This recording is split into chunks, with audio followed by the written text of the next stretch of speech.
Monkey Man is an excellent film. I went in knowing very little about it aside from the trailer I saw a few months ago, which made it look like a John Wick clone set in India, and the fact it was Dev Patel's directorial debut, and what a debut it is. Yes, if we're being honest, at surface level it is a John Wick clone, but not in a bad way.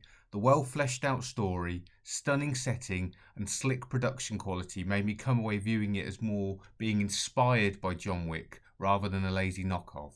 Monkey Man has superb action, a fantastic central performance, and an engaging, well-crafted story made for a reported $10 million budget. Despite this tiny budget, it feels more polished and better made than many big-budget Hollywood films. Monkey Man is an action thriller directed by Dev Patel, making his first ever film. As well as directing it, Dev also co-wrote the film alongside Paul Angunuella, whose only real previous work was Keith Lemon, the film, and John Coley, who's a well-experienced writer. His previous works include Master and Commander, Hotel Mumbai, and Happy Feet. So who's in it? In the lead role, Dev Patel plays Kid, aka Bobby, aka Monkey Man. Sharlto Copley has a small scenery-chewing role as Tiger, Peter Bash as Alfonso, and a special nod to Sikander Kher as Kid's main adversary Rana Singh. What's it about? Our main character, Monkey Man, is an anonymous kid who's lost everything. He spends his evenings competing in an underground fight club, trying to make enough cash to get by, while also trying to infiltrate a criminal club to embark on a campaign of retribution and revenge on the people responsible for his mother's death by any means necessary. From there, Kid comes face to face with gangsters, dirty cops, corrupt leaders, false gods, and everything in between. Let's get into the positives. The action is brilliant. It's well choreographed, visceral, and doesn't shy away from blood and violence. Exactly what you want from a film like this. In the UK, it's an 18 certificate. They chose not to water it down for a 15, a move I always welcome. The action doesn't hold back. The fight scenes have a brutal, chaotic feel to them, which helps make them feel realistic.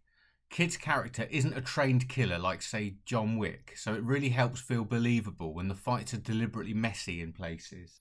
Everything about this film looks and sounds incredible. Dev Patel does an excellent job of capturing the gritty atmosphere of the underbelly of a big urban city. It feels alive. The setting is as much of a character in this as any of the actors. I'm no Bollywood expert, having only seen a couple of films, but Monkey Man shows a side to India I'd never seen on screen before. It's closer in tone to The Raid or The Batman than what you might expect it to be. If you have the opportunity to see this at the cinema, please do. The thumping soundtrack really adds to the overall experience, and the cinematography deserves to be seen on a big screen. The performances are strong all round, particularly Dev Patel, who really shows his leading man credentials in this. I would have no issue seeing him as Bond on the back of this. He shows great range, full-on physicality in the action scenes, and commands great screen presence throughout. He said in recent interviews this is the kind of role he wasn't getting offered, which is why he decided to make this film himself. He proved here he's more than capable to be a leading man. And the main bad guy, Rana Singh, played brilliantly by Sikander Kher, who I'd not seen in anything before and seems to have only done Indian productions, is a great antagonist who holds his own in the fight scenes as well. What also sets this above the other John Wick clones is the great story, which is well written and fleshed out. The first 45 minutes or so are relatively action-free, while the film does a great job of building momentum up towards a frenetic second half. Yes, it's a revenge film, but the stakes and backstory are well crafted, so you are really invested in what's going on. In addition, the story does a great job of feeling believable and in the real world, as opposed to the slightly larger-than-life assassin world in John Wick, for example. Nothing on show Monkey Man felt too unrealistic, and to help the realism, the characters all talk and act like real human beings, which is always good to see. Okay, so now what I didn't like. There's not a lot to say here, as you can probably tell I really enjoyed this film, but if I am being critical, the pacing isn't perfect. The middle section slows the action down, which isn't necessarily a bad thing when it's done right, but it just goes on a little too long before then ramping up again in the last act. I think they could have trimmed 10 minutes out of the middle act and this would have helped it flow better. But as I said, that's just being very critical. This doesn't ruin the enjoyment of the film at all.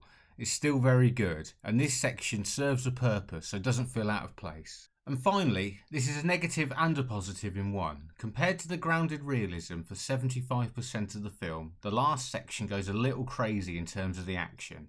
But, in my opinion, because of everything else being executed so well, the film gets away with a slight tonal shift. I was so invested in the story and performances, I didn't mind it going a little over the top for the big finale. So let's wrap things up. Monkey Man is an excellent action film which I highly recommend. It's got fantastic breakneck but at the same time gritty action scenes, an engaging, well-crafted story, and it looks and sounds incredible. As far as directorial debuts go, Dev Patel has really set a benchmark here.